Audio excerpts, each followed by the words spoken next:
नमस्कार. मी Subodh Anant Mistry. I am one of the core committee member of Maharashtra business club. MBC basically काय, तुम्ही त्या इव्हेंटला आलात. सगळ्यात पहिली गोष्ट म्हणजे आभार नेहमी शेवटला मानायचे राहून जातात, म्हणून आधीच आभार मानतो सगळ्यांचे की तुम्ही एवढ्या लांबून सगळेजण इकडे आलेले आहात. तुमचे सगळ्यांचे खूप खूप आभार. आणि येवले सर आमच्या एका रिक्वेस्टवर एवढ्या लांबून पुण्याहून डायरेक्ट इकडे आलेत आणि मला माहिती आहे सगळेजण त्यांचं मार्गदर्शन ऐकायला खूपच उत्सुक आहेत. पण त्या अगोदर MBC ज्या ग्रुपचा हा इव्हेंट आहे त्या ग्रुपबद्दल मला तुम्हाला सांगायला आवडेल. मला खूपच कमी वेळ दिला तर कमी वेळात मला ते संपवायचं आहे. इथे रिस्ट्रिक्शन सगळ्यांसाठीच आहे. सो बेसिकली SMEs जर आपण फोकस केल्या तर आत्ता जर तुम्ही इंडियाची सिच्युएशन बघितली तर अराउंड 40% ऑफ वर्कफोर्स जी आहे SMEsची 117 मिलियन लोक ही SMEs मध्ये आहेत.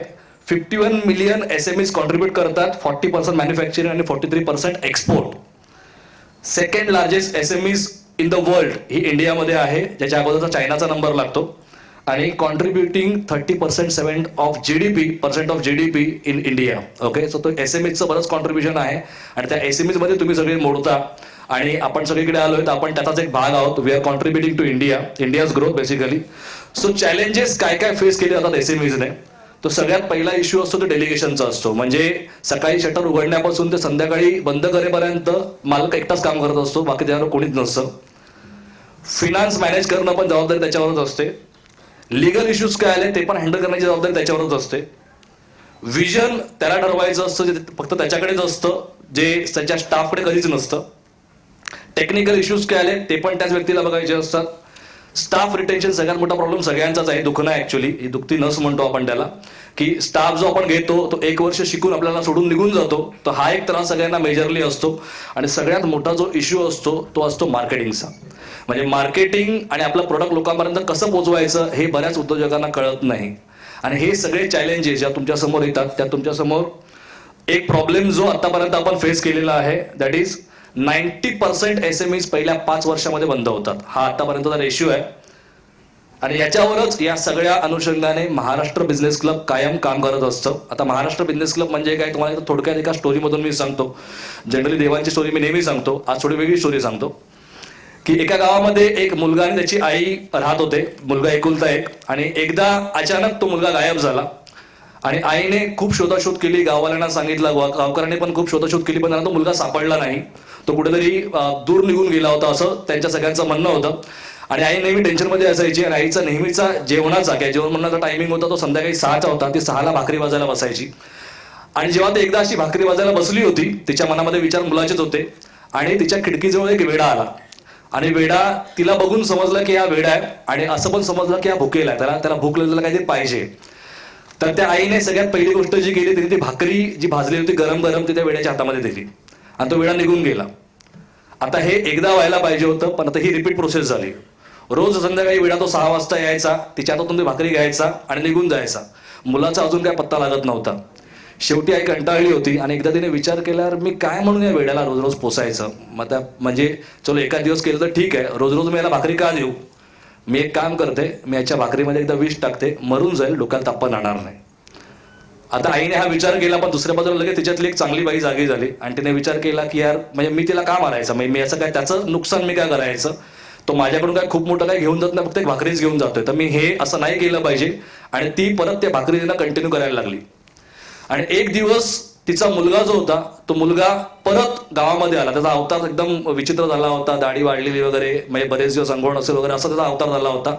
गावाला त्याला ओळखला, त्याला घेऊन आले आईकडे. आई रडली, ओक्साबोक्षी सगळं झालं. तिला विचार तू होतास कुठे. तर तो म्हटला की मी जंगलामध्ये होतो आणि मला कळत नव्हतं कसं यायचं वगैरे, मी कंप्लीट हरवलो होतो आणि मी गोंधळ होतो पूर्ण.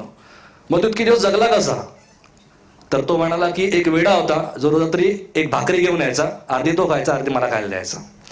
So that is all about giving. So good you do come backs to you या कॉन्सेप्टवरच MBC चालतं. म्हणजे इथे आम्ही म्हणतो जेव्हा तुम्ही पेरणार तेव्हा ते 100% उगवतं. आणि याच धर्तीवर आतापर्यंत महाराष्ट्र बिझनेस क्लबने खूप मोठी ग्रोथ घेतलेली आहे, खूप मोठी लीप घेतलेली आहे. जगातल्या सर्व महाराष्ट्रीयन उद्योजकांना एकत्र आणणं हे MBCचं ध्येय आहे, विजन आहे. उद्योजकांचा व्यावसायिक आणि बौद्धिक विकास करणं हे आपलं मिशन आहे, ज्याच्यावर आपण नेहमी काम करत असतो. आता MBC बेसिकली चालते ही एथिक्सवर चालते. आता हे एथिक्सला पण आम्ही एक ॲब्रिव्हिएशन केलेलं आहे. Ethics means ethical business. जर तुम्ही पाहिलं एमबीसी मधले जेवढे मेंबर्स आहेत दे ऑल आर एथिकल. इथे कॅरेक्टर आणि कॉम्पिटन्सला खूप जास्त महत्व दिलं जातं. कॅरेक्टर चेक केलं जातं, स्क्रुटिनी केली जाते, नंतर मेंबर्सला इन केलं जातं. त्यामुळे व्यवहार करताना प्रत्येक मेंबर हा नेहमी ट्रान्सपरंटच असतो. टुगेदरनेस. जर तुम्ही एमबीसी मध्ये कधी आता एमबीसी मेंबर सगळीकडे बसलेले आहेत लेफ्ट साईडला, आम्ही सगळ्यांनी एकाच जागी बसवलाय. एमबीसी मध्ये कुठलाही इश्यू असेल त्यावेळेला प्रत्येक मेंबर त्या व्यक्तीसाठी उभा असतो आणि त्यांचा प्रॉब्लेम सॉल्व्ह करण्यासाठी मदत करतो. तर टुगेदरनेस, एक बॉन्डिंग ही आमची पॉवर आहे एमबीसीची आतापर्यंतची.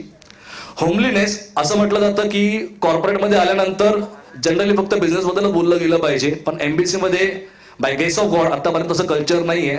इथे बिझनेस कनेक्ट तर सगळ्यांचे आहेतच, पण त्याचबरोबर बऱ्याच जणांचे फॅमिली कनेक्ट सुद्धा आहेत. त्यामुळे लोक एकमेकांशी खूप चांगली जोडलेली आहेत आणि तसे इव्हेंट्स पण आपण नेहमी राबवत असतो. In and out personality change. इथे बरेच असे मेंबर आहेत की ज्यांना बोलण्याची भीती होती, ज्यांना फोबिया होता किंवा ज्यांना प्रेझेंट कसं करायचं माहित नव्हतं. पण असं म्हटलं जातं की तुम्ही ते असता जे तुमच्या आजूबाजूला 4-5 लोक असतील त्यांचे ॲव्हरेज माइंड्स, राईट, ऑटोमॅटिक तुम्ही ते डेव्हलप होत जाता. आणि ते इथे बरेच लोक डेव्हलप झालेले आहेत. इथे आम्ही केस स्टडीज अशा पण पाहिलेल्या आहेत की जे लोक डिप्रेशनमध्ये ते लोक बाहेर आलेले आहेत. अशा पण केस स्टडीज एमबीसी मध्ये झालेल्या आहेत. तुमची कम्प्लीट ग्रोथ पर्सनल, तुमचा बिझनेस आणि त्याचबरोबर तुमची सोशल ग्रोथ सुद्धा कशी होईल याच्यावर पण एमबीसी पूर्ण काम करतं. आणि सगळ्यात महत्वाचं आहे सोशल पॉवर. म्हणजे आम्ही म्हणतो की तुम्ही जेव्हा एकटे असता त्या तुम्ही एकटेच असता, पण ज्यावेळेला तुम्ही एमबीसी मध्ये असता त्या तुम्ही एकटे कधीच नसता, तुमच्या मागे 250 लोक उभी असतात. ही एमबीसीची आतापर्यंतची पॉवर आहे. सो बेसिकली नेटवर्क ग्रो कसं होतं. सो आपण एक सिंपल एक्झाम्पल घेऊ. आपल्या प्रत्येकाच्या मोबाईलमध्ये कमीत कमी 100 कॉन्टॅक्ट असतात. मी माझा कॉन्टॅक्ट एक तुम्हाला दिला, तुम्ही तुमचा एक कॉन्टॅक्ट मला दिला, आपण फक्त एक्सचेंज करतो. मग याच्याबरोबर तुमच्याकडे 2 कॉन्टॅक्ट होतात, माझ्याकडे 2 कॉन्टॅक्ट होतात. आणि याच मल्टिप्लिकेशनच्या कंपाऊंड इंटरेस्ट आपण जसं म्हणतो कंपाऊंडिंग आहे ही. बेसिकली तुमचे कॉन्टॅक्ट ग्रो होत जातात आणि तुमचा बिझनेस आणि त्याचबरोबर तुमचे रिलेशन स्ट्रॉंग व्हायला लागतात. एका मेंबरचे 100 कॉन्टॅक्ट असतील, जर 250 मेंबरचे 2500 कॉन्टॅक्ट म्हणजे अराउंड एवढे पोटेन्शियल क्लायंट तुमच्या एमबीसी मध्येच असतात. आणि असं जेव्हा आपण कुठलेही जे ऑनलाईन मार्ट्स असतात त्यांना आपण जेव्हा आपण रजिस्टर करतो त्यावेळेला त्यांच्याकडून आपल्याला तो रेफरन्स मिळतो. तो रेफरन्स कधी स्ट्रॉंग नसतो, मग तिकडे नेहमी कोटेशनची मारामारी असते. पण जेव्हा तुम्हाला एमबीसी मधून कुठला रेफरन्स मिळतो तो रेफरन्स कायमच स्ट्रॉंग असतो, कारण तो रेफरन्स दिलेला असतो एका कंपनीच्या सीईओने आणि त्याच्या शब्दाला मार्केटमध्ये खूप व्हॅल्यू असते. त्यामुळे इथे तुम्हाला वेंडर्स हवे असतील चांगले, किंवा तुम्हाला बिझनेस हवा असेल, किंवा तुम्हाला कोणत्याही प्रकारचे कनेक्ट हवे असतील, ते एमबीसीच्या त्या व्यक्तीच्या एका शब्दावर तुम्हाला मिळू शकतात. ग्रोथ तुम्हाला सांगायला मला आवडेल. आणि दुसरी गोष्ट म्हणजे 23 जानेवारीला इव्हेंट घेण्यामागचं स्पेसिफिक रिझन म्हणजे 24 जानेवारी 2020 ही आपली 2nd अॅनिव्हर्सरी एमबीसीची. उद्या आपण 2 वर्ष कंप्लीट करतो एमबीसीला. एमबीसी 24 जानेवारी 2018 मध्ये 25 मेंबरने सुरू केली होती. ती आता अराउंड आपले 250 मेंबर्स आहेत. शून्यापासून सुरुवात झाली होती. जो आता बिझनेस म्हणजे मगासपर्यंत म्हणजे जोपर्यंत मी पीपीटी बनवली तोपर्यंत तो 15 करोड होता, पण आता 16 करोड 25 लाखाचा बिझनेस आपला अराउंड कंप्लीट झालेला आहे. आणि एक ब्रँच होती फक्त आपली दादरला, आणि आता आपल्या टोटल 5 ब्रँचेस आहेत एमबीसीच्या, ज्या मुंबईतल्या वेगवेगळ्या पार्टमध्ये ऑपरेट करतायत सध्या. आपण बरेच डेव्हलपमेंट इव्हेंट घेतो. आता उद्योजक जर आला तर उद्योजक कधीच परिपूर्ण नसतो त्याच्या बाजूने. तो नेहमी त्याला काहीतरी नवीन गोष्टी शिकायला हव्या असतात. त्याच्यामध्ये मग तुमचे हेल्थ असेल, तुमचा फिनान्स असेल, तुमचं मार्केटिंग असेल, या प्रत्येक गोष्टीवर एमबीसी काम करते. आणि वेगवेगळ्या प्रकारचे व्हीआयपीज बोलून किंवा ट्रेनिंग्स घेऊन तुमचं ते नॉलेज अपग्रेड केलं जातं. आपल्याकडे प्रोडक्ट लॉन्चिंगचा कॉन्सेप्ट असतो. तुम्ही पाहिलं जातं दोघांनी इथे प्रोडक्ट लॉन्चिंग केलं, असं आम्ही बरेच कंबाईंड मीटिंग्स घेऊन त्यामधून मग प्रोडक्ट लॉन्चिंग करत असतो. आणि मेंबरचे असं सेल व्हावा हा आमचा प्रयत्न असतो. आणि याच्या व्यतिरिक्त एक आउटबाउंड म्हणून कॉन्सेप्ट असतो की निसर्गाच्या सानिध्यामध्ये जाऊन तुम्हाला काहीतरी चांगलं शिकायला मिळावं आणि त्याचबरोबर तुमची जी भीती आहे, फोबी आहे, तो निघून जावा. या पद्धतीने ट्रेनिंग घेतल्या जातात, ऍडव्हेंचरस ऍक्टिव्हिटीज वगैरे, आणि त्यातूनही तुम्ही खूप गोष्टी शिकता. आतापर्यंत स्पेशल गेस्ट आपल्याकडे खूप सारे येऊन गेलेले आहेत, पण त्यातले काही राजसाहेब ठाकरे आपल्याकडे येऊन गेलेले आहेत. राजसाहेब ठाकरे जवळपास 1.5 तास अशा कॉर्पोरेट मीटिंगमध्ये ते पहिल्यांदा असे बसले होते कधीतरी, पण असे 1.5 तास ते आपल्याला कंप्लीट होते त्या इव्हेंटला. त्यानंतर क्रिस्टल ग्रुपचे ओनर प्रसाद लाड सर हे आपले ऍडवायझर आहेत, हे सुद्धा आपल्या मीटिंगला येऊन गेलेत. आता अशा व्यक्तींना भेटायला तुम्हाला अपॉइंटमेंट्स लागतात, पण एमबीसीला हे व्यक्ती नेहमी 1 to 1 भेटतात आणि अशा मीटिंग्स मधून भेटतात आणि त्यांचा गायडन्स पण आपल्याला नेहमी मिळतो. महेश मुद्दा सर आहेत, मला वाटतं सर ऑन द वे आहेत, सर येत आहेत अजून. बट जे NCCCL जे कन्स्ट्रक्शनची जी मेन बॉडी आहे त्याचे ते मेन आहेत, मॅनेजिंग डायरेक्टर आहेत. ब्रँचेस जसं मी सांगितलं, दादर, मग अंधेरी चालू झाली.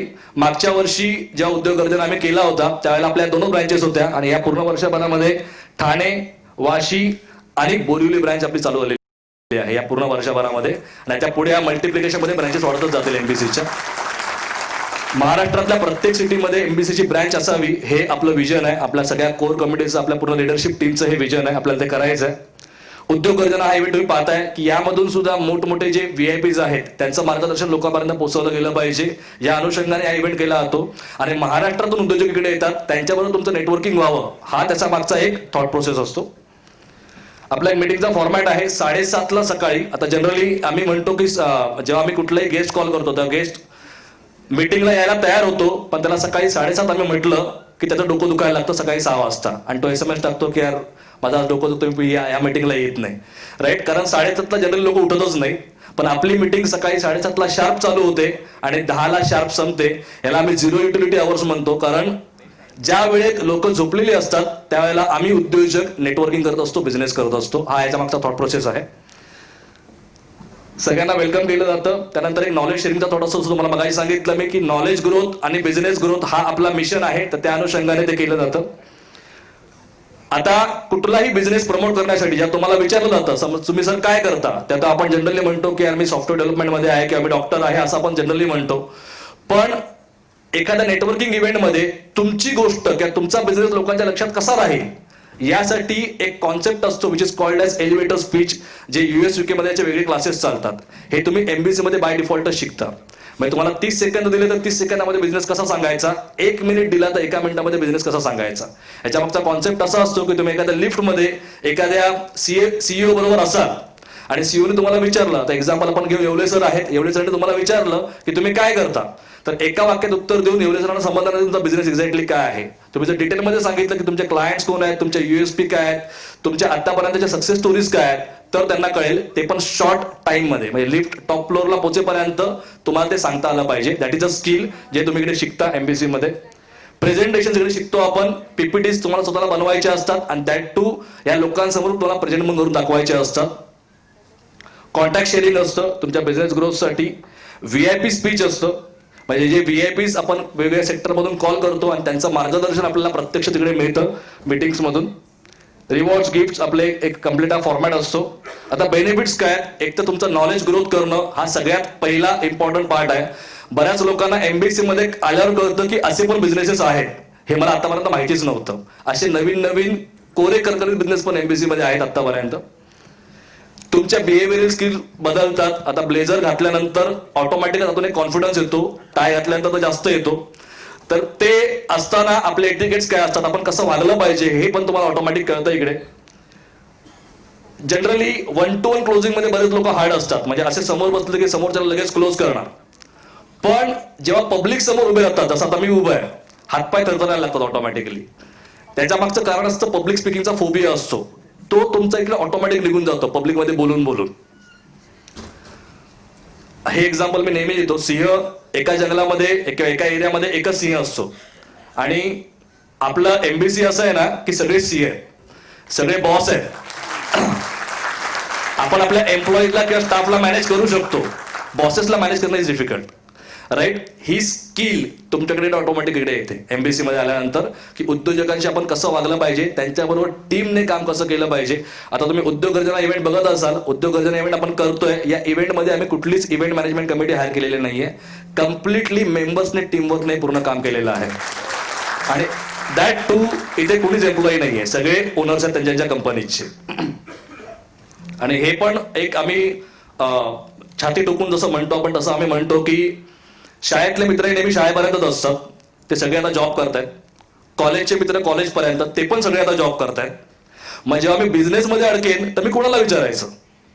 तर अशा वेळेला ज्या शाळेच्या मित्राकडे मी जातो आणि त्याला सांगतो यार मी काय सांगू यार, माझा प्रॉब्लेम झालाय, तो काय म्हणतो, तुला आधीच सांगितलं लफड्यात पडू नकोस, जॉब केला असताच आतापर्यंत सेटल झाला असतास, तुला कोणी सांगितलं उपद्योग करायला. पण ज्या वेळेला तुम्ही बिझनेसमॅन फ्रेंडकडे जाता तो बोलतो हा प्रॉब्लेम काहीच नाही भाई, माझ्या याच्यापेक्षा मोठा प्रॉब्लेम येऊन गेलेला ऑलरेडी. समजा असं काहीच नसतं, तो बिंदास कर, काय प्रॉब्लेम होणार नाही. Right, so this people always motivate you. Business owners नेहमी तुम्हाला मोटिवेटच करतात. अदर ऍक्टिव्हिटी जसं मी तुम्हाला सांगितलं, आपला आउटबाउंड आहे. ट्रेडिशनल काही फोटोज आहेत आपल्या मीटिंग्सचे. असं आपल्या कॉर्पोरेट स्ट्रक्चरमध्ये मीटिंग्स चालतात. एमबीसी परिचय आपला फॅमिली इव्हेंट, जसं तुम्हाला मगाशी सांगितलं फॅमिलीज पण कनेक्टेड आहेत. या इव्हेंटला स्पेसिफिकली फॅमिलीज असतात आणि फॅमिलीचं बॉन्डिंग कसं होईल याच्यावर काम केलं जातं या इव्हेंटमध्ये. आणि इकडे बेसिकली आता जसं म्हटलं होतं की आता हे सध्या जे युग चाललंय, हे युग हे कम्प्लिटली कोलॅबरेशनचं आहे. इथे बऱ्याच लोकांनी येऊन एमबीसी मध्ये जॉईंट व्हेंचर्स केलेले आहेत. आता इथे ज्या आता आपल्या अँकर उभ्या आहेत, अश्विनी तुपे मॅडम आणि विश्वनाथ पुजारी सर इकडे असतील मला वाटतं. I think he is out कमिटीमध्ये कुठल्या तरी. त्यांचं जॉईंट व्हेंचर करून त्यांनी नवीन बिझनेस चालू केलेला आहे. बरेच लोक असे आहेत की ज्यांच्या टेंडरसाठी त्यांचं कम्प्लीट त्याचं क्रायटेरिया बसत नाही, ते दोघे तिघे जण एकत्र येऊन टेंडर एकत्र उचलतात. असे पण बरेच लोक करतात तिकडे. आणि बऱ्याच ऑर्डर्स ज्या एकट्याला उचलू शकत नाहीत त्या ग्रुपने इकडे उचलल्या जातात. असं कोलॅबरेशन एमबीसी मध्ये खूप चांगल्या लेवलला चालतं. त्याचबरोबर जेन्युइननेस. आता हे एक्झाम्पल ऍक्च्युअल मध्ये बिझनेसचं नाही आहे, पण लोकांना फायदा कसा होऊ शकतो तुम्हाला सांगतो. 2 एक्झाम्पल्स आहेत माझ्याकडे. एक एक्झाम्पल समीर खिलारी सर आणि अशोक चांदणे सर. समीर खिलारी सर आहेत का इकडे? येस, समीर खिलारी सर मागे बसलेत. आणि अशोक चांदणे कमिटीमध्ये व्हीआयपी मॅनेजमेंटच्या. समीर खिलारी सरांच्या अंधेरीच्या घरामध्ये लिकेजचा एक इश्यू होता. तुम्हाला एकदम एक प्लेन वाटेल, पण हे ऍक्च्युअली आमच्यासाठी खूप मोठी केस स्टडी आहे लोकांचा जेन्युइननेसच्या काइंड ऑफ व्ह्यूने. त्यांच्या घरामध्ये लिकेजचा इश्यू होता आणि त्यांना एक जे कोटेशन आलं रिपेअरचं ते that was around 1 lakh rupees. 1 lakh रुपयाचं कोटेशन होतं. आणि तो सेम प्रॉब्लेम जेव्हा त्यांनी अशोक चांदणे सरांशी डिस्कस केला, त्यांना सेम प्रॉब्लेमचं सोल्युशन फक्त 60,000 रुपयामध्ये मिळालं. 7,000 रुपीज. म्हणजे जागेवर 93,000 वाचले. That is all about genuinity, जे एमबीसी मेंबर्समध्ये डिफॉल्टच आहे. दुसरं एक्झाम्पल इथे विवेक देसाई सर आहेत. Is also in committee. आणि मनोज राणे सर जे बाहेर कोऑर्डिनेशनमध्ये काम करतायत. विवेक देसाई सरांच्या घरामध्ये रेग्युलर टॅबलेट्स लागायच्या त्यांच्या आई बाबांसाठी, आणि ज्या टॅबलेट्स त्यांना खूप महाग मिळायच्या आणि प्लस स्पेशल कॅटेगरी असल्यामुळे त्यांना 1.5 तास लाईन लावून मिळायच्या. त्या सेम टॅबलेट्स ज्या मनोज राणे सर जॉईन झाले, he is into medicine industry, त्या सेम टॅबलेट्स विवेक देसाई सरांना आता फक्त 1,800 रुपयामध्ये मिळतात. 7,700 1,800 रुपयामध्ये. आणि दॅट टू घरामध्ये डिलिव्हरी मिळते. त्याचा वेळ पण वाचला आणि पैसा पण वाचला. म्हणजे असं इथे काय बेनिफिट होईल हे आपण कधीच सांगू शकत नाही. एक संस्कृतचा श्लोक आहे, तो सांगून मी कन्क्लूड करतो माझं जे काही स्पीच आहे ते. आता याच्या व्यतिरिक्त फक्त एकच गोष्ट की ज्या मीटिंग्स आपल्या चालतात, तो मीटिंगचा फक्त एक फॉर्मॅट तुम्हाला मी सांगतो की फर्स्ट आणि थर्ड वेनसडे आपली दादरला मीटिंग चालते सिटी लाईटला, जी सकाळी 7:30 ते 10 असते. सेकंड अँड फोर्थ वेनसडे अंधेरीला असते, जी एव्हियन हॉटेल डोमेस्टिक एअरपोर्टच्या समोर चालते. फर्स्ट अँड थर्ड थर्सडे वाशीला असते, जी हॉटेल रॉयल ऑर्किड ट्रक टर्मिनलच्या बाजूला आहे, तिकडे चालते. सेकंड अँड फोर्थ थर्सडे ठाण्याला चालते, जी विहंग इन म्हणून हॉटेल आहे तिकडे चालते. आणि फर्स्ट आणि थर्ड फ्रायडे बोरिवलीला चालते, एसके रिसॉर्ट म्हणून तिकडे चालते. असे 5 लोकेशन्स आपले सध्या आहेत. आणि आता एकच फक्त श्लोक आहे संस्कृतचा, त्या श्लोकाला खूप महत्व आहे म्हणून तुम्हाला मी सांगतो. आणि एमबीसीच्या अनुषंगाने पण तो खूप महत्वाचा आहे. कृते मंत्र प्रयोगे वा त्रेतायाम तंत्र साधने द्वापारे व्यूह रचने शक्ती ही संघे साकलो. या श्लोकाचा अर्थ असा होतो की कृतयुगांमध्ये मंत्रांचा वापर करून शक्ती प्रदर्शन केलं जायचं, द्वापार युगामध्ये तंत्रांचा साधनांचा, आणि त्यानंतर त्रेतायुगांमध्ये व्यूहरचनांचा वापर करून शक्ती प्रदर्शन केलं जायचं. पण सध्याचं जे युग आहे कलयुग, या कलयुगामध्ये जर तुम्हाला शक्ती प्रदर्शन करायला तुम्हाला संघ लागतो, जो संघ तुम्हाला बाय डिफॉल्ट एमबीसी मधून मिळतो. Okay, so thank you very much to all of you. Thank you once again all of you. आणि आम्हाला आवडेल जर तुम्ही या परिवाराचा भाग झालात तर. Thank you very much.